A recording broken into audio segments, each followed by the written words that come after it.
Kalau kita tidak bisa memastikan apakah sholat kita bisa diterima atau enggak, setidaknya kita bisa memastikan upaya kita agar sholat kita diterima itu maksimal. Baik, bismillahirrahmanirrahim. Assalamualaikum warahmatullahi wabarakatuh, teman-teman. Selamat datang di channel saya, Kang Faldo, dimana di sini kita akan sharing filsafat. Alasan saya membahas tentang filsafat itu karena waktu pas zaman kuliah dulu, ada sekelompok mahasiswa yang mengatakan seperti ini. Belajar filsafat itu hati-hati, karena bisa membuat kita lupa sama Tuhan. Belajar filsafat itu berbahaya karena bisa menggoyangkan iman. Dari statement-statement mereka, jujur saya tuh merasa tertantang untuk mempelajari filsafat. Terutama sebuah filsafat yang sangat relate banget sama kehidupan generasi saya, generasi Gen Z, yang biasa kita kenal dengan nama filsafat Stoik. Kenapa saya mempelajari tentang filsafat Stoik? Karena ini filsafat kehidupan yang harusnya secara pembahasan lumayan rumit. Karena kalau kita bicara hidup, ada banyak permasalahan, ada banyak hal yang kompleks di dalamnya. Makanya saya untuk sub filsafat yang pertama saya pelajari adalah tentang filsafat Stoik. Di sini kita merujuk pada sebuah buku karya Henry Manampiring yang berjudul Filosofi Teras. Bestseller banget buku ini. Nggak salah akhirnya membeli buku ini karena pembahasan di buku ini tuh sangat mudah sekali untuk dicerna, dan ada banyak contoh-contoh kehidupan yang nyata di dalam buku ini yang relate sama apa yang nanti kita akan bahas ke depannya. Tapi saya di sini tidak hanya membahas mengenai filsafat Stoik aja. Tapi di sini saya akan membahas persinggungan antara filsafat Stoik atau filsafat Yunani dengan statement Islam. Saya ingin membuktikan bahwa belajar filsafat itu justru malah mengingatkan kita kepada Tuhan, mendekatkan kita kepada ciptaan Tuhan, mendekatkan kita kepada Sang Pencipta, seperti itu. Belajar filsafat. Oke. Kita mulai aja pembahasannya ya. Untuk di konten pertama kali ini tentang sharing filsafat, kita mau mulai dari bab 3 karena pembahasan di buku ini tuh dimulai dari bab 3. Langsung aja kita bacakan sebuah intisari dari bab 3 ini, yaitu adalah manusia harus hidup selaras dengan alam jika ingin hidup yang baik. Dari intisari bab 3 ini ya, di sini tuh dikatakan bahwa ketika kita ingin hidup yang baik ya, hidup yang punya kualitas bagus, maka kita harus hidup selaras dengan alam. Selaras dengan alam di sini tuh sama halnya kalau kita kaitkan dengan nilai Islam. Kita hidup dengan selaras sama apa yang Tuhan telah tentukan. Gitu. Karena Tuhan atau Allah Subhanahu wa taala di sini adalah Sang Pencipta. Pencipta alam semesta ini. Berarti kalau kita mau hidup yang baik, hidup yang bagus, hidup yang bahagia, yang tenang, ya kita harus hidup sesuai sama aturan Allah Subhanahu wa taala. Lanjut. Ada juga keluar dari keselarasan dengan alam adalah pangkal ketidakbahagiaan. Intisari yang kedua.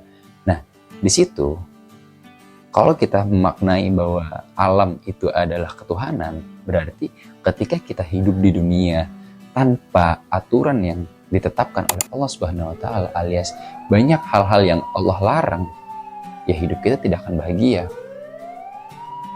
Hidup kita tidak akan merasa tenang. Contoh, hidup selaras dengan alam adalah hidup dengan aturannya Allah. Ibadah, berbuat baik, melakukan banyak kebajikan,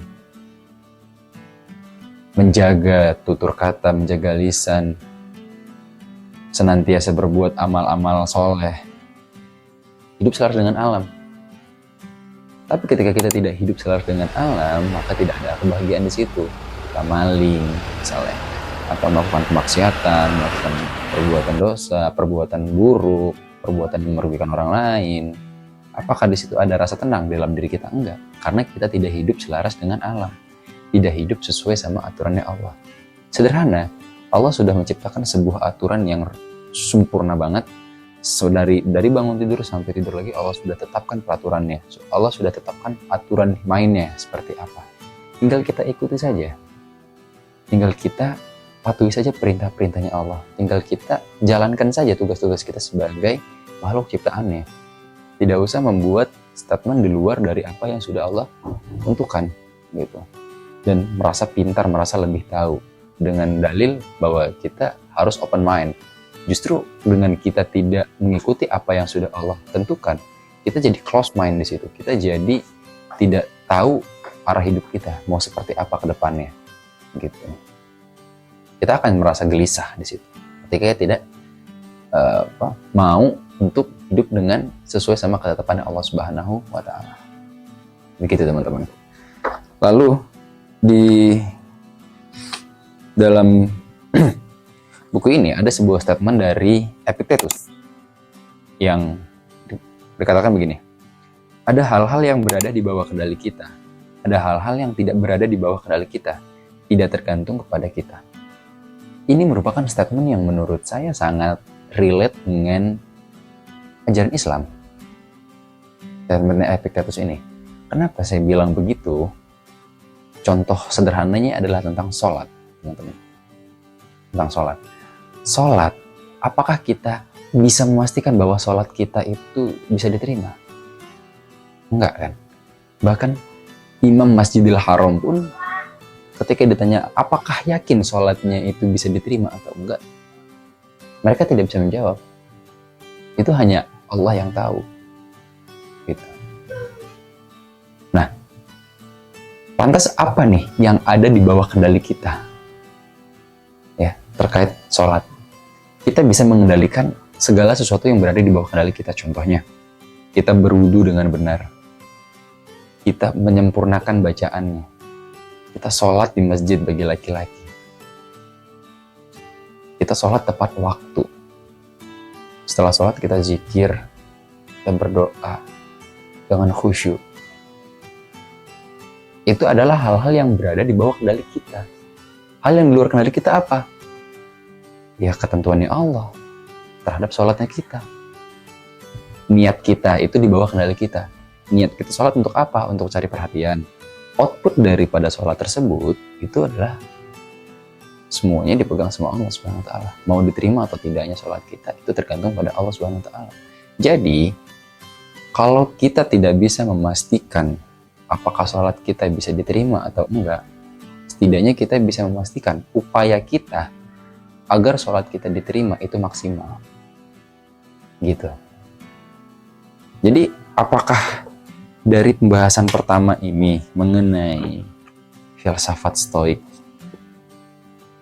membuat kita jadi jauh kepada Allah Subhanahu wa Ta'ala? Jawabannya enggak. Ya, statement-statement pertama tadi, dari yang mulai keselarasan dengan alam sampai dikotomi kendali tentang apa yang ada di bawah kendali kita, apa yang tidak ada di bawah kendali kita, itu justru dari dua statement tersebut membuat saya yakin bahwa dengan belajar filsafat stoik, dengan belajar filsafat umumnya, ya membuat kita jadi justru lebih bisa mengenal Islam.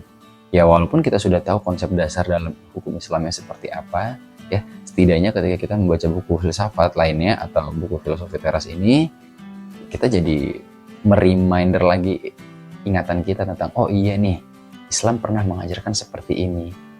Islam itu punya statement yang sama dengan ini. Bahkan kalau menurut saya filsafat Yunani itu banyak mengadaptasi dari statement-statementnya Islam, gitu. Ya walaupun secara tokoh-tokoh Yunaninya gitu ya, tokoh-tokoh filsafat Yunaninya sendiri itu sangat jauh mungkin dengan persinggungannya sama kebudayaan Islam pada masa itu ya kita nggak tahu lah. Nah tapi kalau kita perhatikan lagi, kebijaksanaan ya atau berbuat baik itu tidak mengenal agama, gitu. Jadi mau dari Yunani, mau dari Kristen, mau dari Islam, mau dari manapun ya, untuk konsep kebaikan sendiri itu umat manusia sepakat bagaimana caranya berbuat baik di dunia ini, bagaimana menciptakan hidup yang baik. Maka daripada itu, seharusnya apa yang distatementkan sama tokoh-tokoh Yunani dan apa yang sudah dikeluarkan sama Islam jauh sebelum tokoh Yunani itu ada, itu semua relate gitu. Itu semua punya persinggungan yang kuat di dalamnya, bukan justru membuat kita jadi ragu sama Tuhan kita sendiri.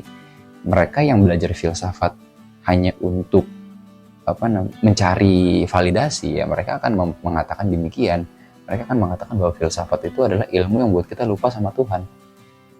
Tapi ketika kita meniatkan diri untuk belajar filsafat dalam mencari kebahagiaan, dalam mencari arah yang benar, maka di situ kita akan banyak menemukan bahwa banyak hal-hal dalam filsafat yang sesuai sama ajaran-ajaran Islam. Gitu teman-teman.